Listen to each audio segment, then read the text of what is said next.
भारतवर्ष में गाय को पौराणिक काल से ही पूजनीय माना जाता रहा है।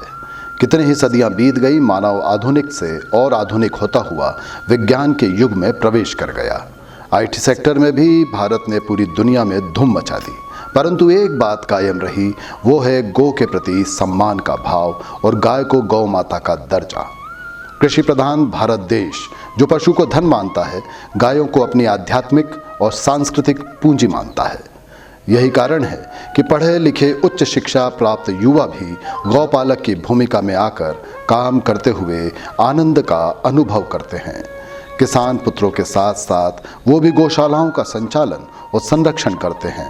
गाय को ताजी घास, अनाज और खुले में घूमने लायक स्थान मिल जाता है तो वो अपना सर्वश्रेष्ठ धन दूध से लेके गोबर तक गौपालकों को उच्च गुणवत्ता के साथ प्रदान करती है। लाखों गौशालाएं भारत में हैं, जिनकी देख रेख करना भारत को दुनिया में अलग ही स्थान देता है। देवास की शंकरगढ़ पहाड़ी की तलहटी में बनी गौशाला में युवाओं की संस्था अभिरंग नगर निगम के संरक्षण और सहयोग से गो प्रेमियों को साथ लेकर गौशाला की सेवा में लगी है। संस्था के युवा अपनी नौकरी और व्यवसाय से समय निकालकर पूरी योजना बनाकर काम कर रहे हैं। हम बचपन में कृष्ण बनते रहे, राधा बनते रहे और ग्वाले ग्वालिन बनते रहे। आज भी बच्चे गौशाला में आते हैं और कृष्ण लीला की कल्पना करते हुए कृष्ण वेश में आकर, गोपी वेश में आकर, राधा वेश में आकर अपनी कला का प्रदर्शन करते हैं। गौशाला का संचालन एक बहुत बड़ी और बहुत पुरानी परंपरा है, लेकिन आज हम देवास में ये बात कर रहे हैं। बसंत वर्मा एक फैक्ट्री में काम करते हैं, आप अपना खुद का एक थिएटर ग्रुप चलाते हैं, लेकिन ये गौशाला की तरफ क्यों गए? तो सबसे पहले बसंत से पूछेंगे कि गौशाला का ख्याल कैसे आया, इस सपने ने जो आपने देखा उसने आकार कैसा लिया? शंकरगढ़ पहाड़ी पर वृक्षारोपण का कार्यक्रम चल रहा था। उस नज़र हमारी पूरी टीम के साथ हम पौधारोपण कर रहे थे, तब हमारा ध्यान गौशाला की तरफ से गया था। तब वहाँ गायों की कंडीशन थोड़ी सी बहुत ज़्यादा दयनीय थी। तब गुरुजी ललित जी के साथ हमने पूरी प्लानिंग करी। उसके बाद फिर हमने कमिश्नर साहब से बात करी और उनको बताया कि ये जवाबदारी हम ले रहे हैं। आप कैसे प्रेरित हुए कि मुझे गौ सेवा करना चाहिए? देखिए, बचपन से ही हम लोगों ने देखा है कि गाय को रास्ते पर भटक रही हैं, पॉलीथीन खा रही हैं, और जो गौ मालक है वो उनको चरने के लिए छोड़ देते हैं रास्तों पर, और फिर हादसे भी हुए हैं गौ माता के साथ में। तो बड़ी दयनीय स्थिति हुआ करती थी। ऐसा लगता था कि मन विचलित होता था कि कहीं ना कहीं इनकी सेवा कहाँ की जाए, कैसे की जाए। बट फिर कहीं जाकर पता चला कि गायों को छोड़ना भी ज़्यादा ज़रूरी है। जब तक वो चलेंगी नहीं तब तक वो स्वस्थ नहीं होंगी, स्वस्थ रहेंगी नहीं। क्योंकि हर अब उन्हें जानवर तो नहीं कह सकते, गौ माता कह सकते हैं, उन्हें इतना सेंस होता है कि अगर उनकी तबीयत खराब हो तो कौन सी वनस्पति कब खानी चाहिए ये उन्हें पता होता है। तो अगर वो चरने जा रही है तो वो अपनी वनस्पति का चयन स्वयं कर सकती हैं। तो बाद में धीरे धीरे ये सारी चीज़ों को नॉलेज होता गया। फिर अचानक से एक बार बसंत जी ने कहा कि ये गौशाला ऐसी है और इस पर अपने को ध्यान देना है। हमने कहा चले तैयारी करें।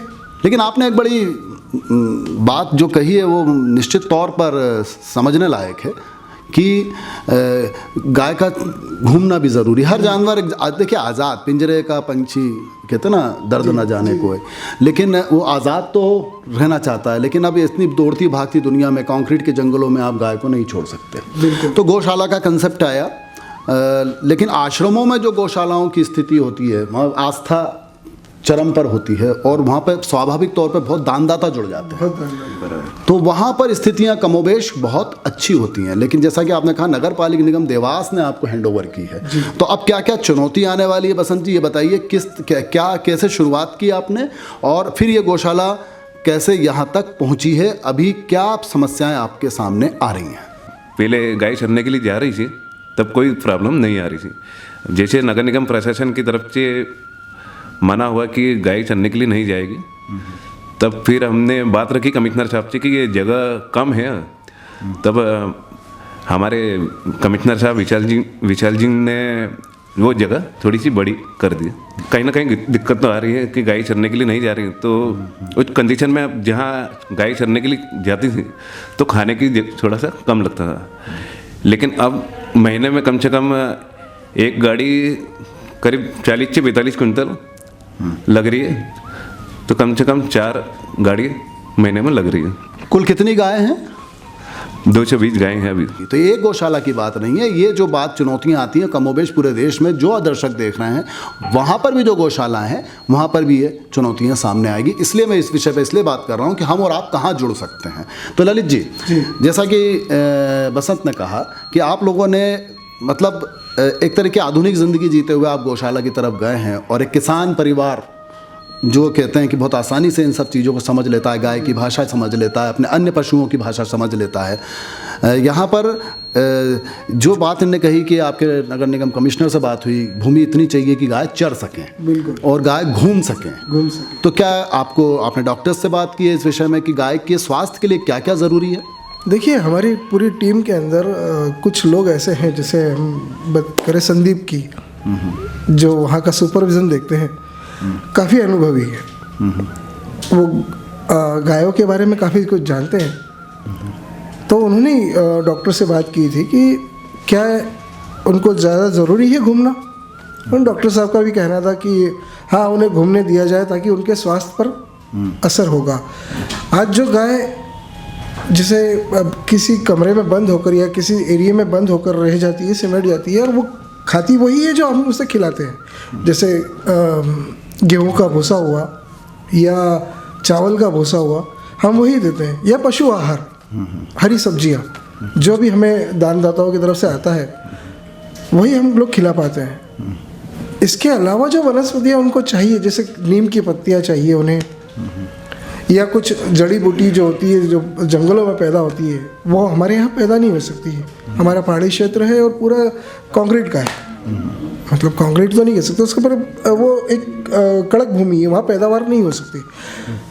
तो ऐसी भूमि पर अगर गायें जाएंगी और वहाँ पर वो वनस्पति और उनको जो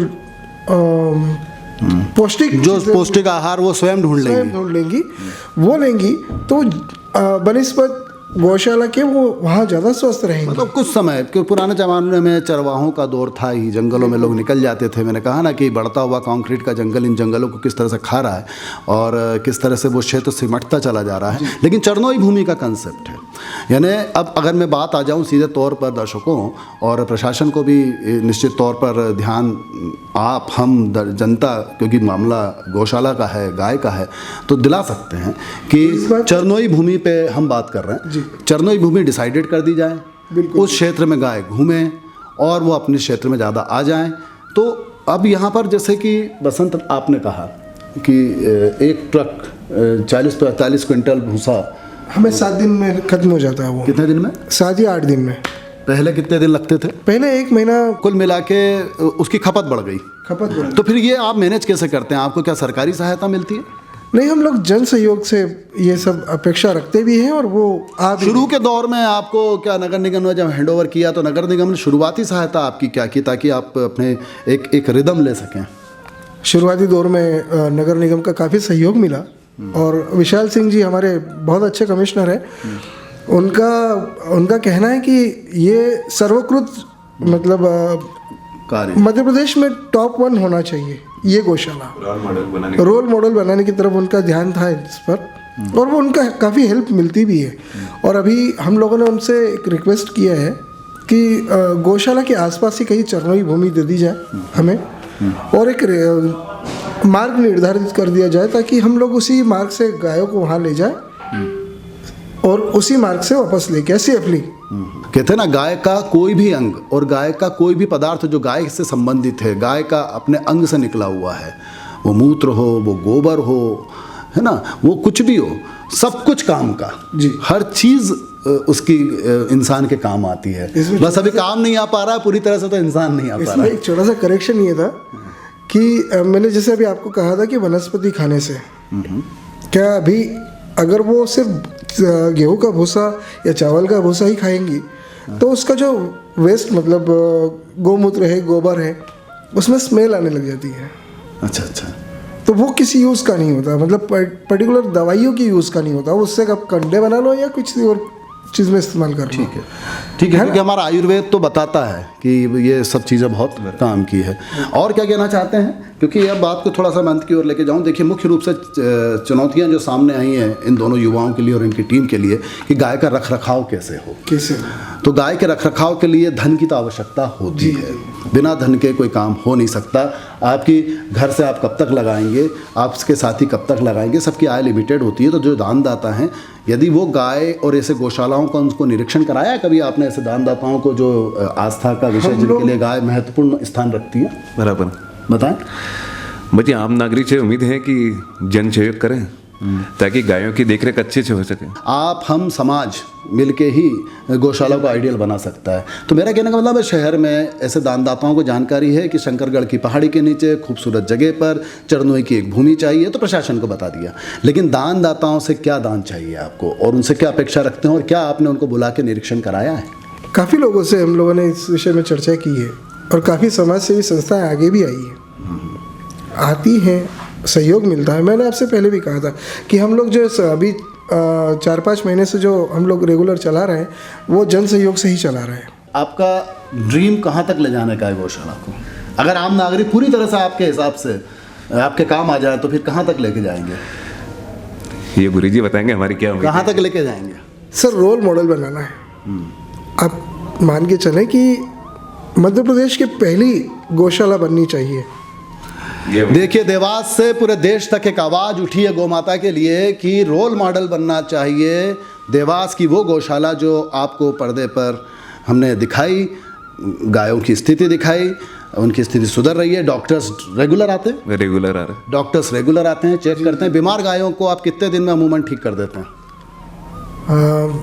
अब वो डिपेंड करता है, डिपेंड नहीं, मेरा मतलब ये अमूमन, मतलब जैसे सामान्य तौर पर बुखार सर्दी जुकाम इंसान को हो जाता है 3 दिन या 4 दिन, 3 या 4 दिन अब पहचान जाते हैं डॉक्टर्स की कौन सी गाय बीमार है। अच्छा, तो अब आपको उनको पानी चाहिए तो पानी की समुचित व्यवस्था है, सफाई चाहिए तो रेगुलर सफाई। नगर निगम अभी भी सफाई व्यवस्था में अभी भी सहयोग बना के रखा है, बिल्कुल बराबर कर रही है सहयोग। चलिए, ये तो अच्छी बात है, क्योंकि सबसे ज़्यादा बरसात में स्थितियाँ बिगड़ती हैं। उस समय सब कुछ अजीब सा दिखने लगता है, बाकी समय तो वो ज़्यादा समय महत्वपूर्ण होता है सफाई को लेके। और उसके अलावा पानी की व्यवस्था है, भूसा जिसे हम कहते हैं, उसका जो आहार है वो खली वगैरह और उसका पशु आहार है, वो सब व्यवस्थाएं, हर चीज़ के लिए पैसा लगता है। लेकिन दानदाता आगे आते हैं और जैसे जैसे मालूम पड़ता जाएगा, हमारे इस चैनल के माध्यम से भी इसको ज़्यादा से ज़्यादा शेयर कीजिए, ज़्यादा से ज़्यादा आप लाइक भी कीजिए, सब्सक्राइब भी कीजिए। हम ऐसे मुद्दे उठाते रहेंगे जो जन अपेक्षाओं पे खरे उतरना चाहिए और जो सीधे आपसे जुड़ते हैं। देखिए, स्थिति बता दी, गाय का घूमना ज़रूरी है, सड़कों पे छोड़ते हुई गायों को पकड़ना भी ज़रूरी है। गाय से इंसान और इंसान से गाय परेशान ना हो, क्योंकि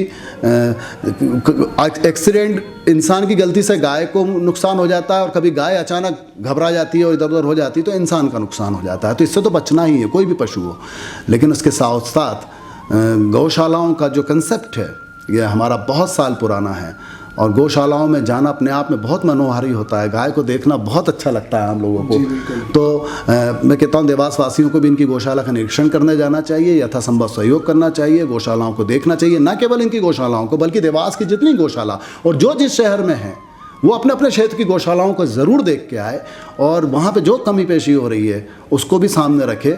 और क्योंकि अभी तक गौशालाओं के बारे में आपको मालूम है किस तरह की बातें आती थी, बहुत दयनीय स्थितियों की बातें मीडिया में छपती। जी जी बिल्कुल, वो भी आपने पढ़ी होंगी। जी बिल्कुल।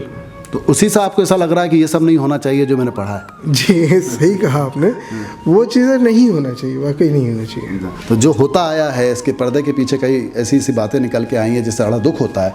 ये सब कुछ नहीं होगा। तो बसंत वर्मा, आप अपने उद्देश्य में कामयाब हों, बहुत पावन उद्देश्य लेके चल रहे हैं। एक युवा जो फैक्ट्री में 12 घंटे की सर्विस करता है और उसके बाद समाज सेवा भी करता है और गौ सेवा भी करता है, ऐसे ही अपने काम में हमेशा व्यस्त रहते हैं ललित जी, और उसके साथ समय निकालते हैं और ये समय आपको निश्चित तौर पर फल देगा।